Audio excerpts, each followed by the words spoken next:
Hey guys, Rich with ProCharge here to show you how to use our product on a piece of equipment that's leaking.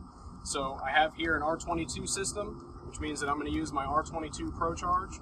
I'm also going to show you guys how to use our hose and gauge setup so that when you come up to a piece of equipment, you don't need to use your manifold if you don't want to.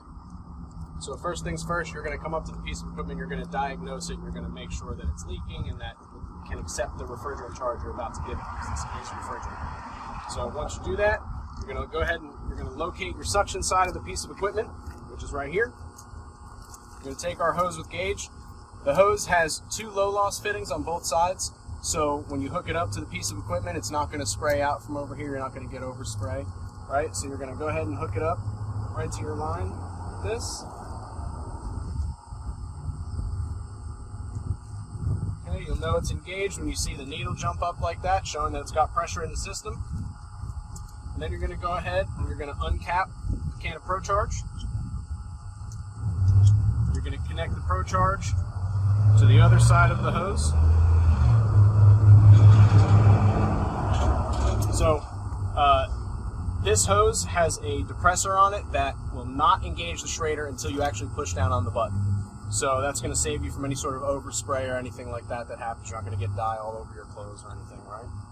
So what you're going to do here is you're going to charge this system with the ProCharge just like you would refrigerant. So you're going to go ahead and turn the can upside down. You're going to watch your gauge, and you're going to go ahead and dispense some refrigerant. You're going to watch for that pressure to be exactly where you want it to be based on your manufacturer's specifications that comes with the piece of equipment.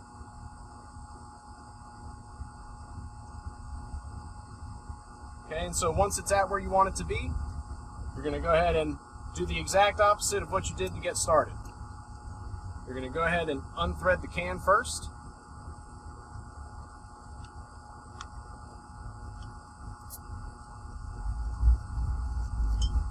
Okay, you notice there was no big overspray. I don't have dye all over me or anything like that, and that's because this is a low loss fitting. And then you're going to do the same on the opposite side of the piece of equipment, just like that. And again, you'll see that there's still pressure in this hose. It's contained within these two fittings. Then of course, don't forget to replace your Schrader cap. And that's it. All done. It's as easy as charging a piece of equipment with refrigerant, because that's all it is. Thank you.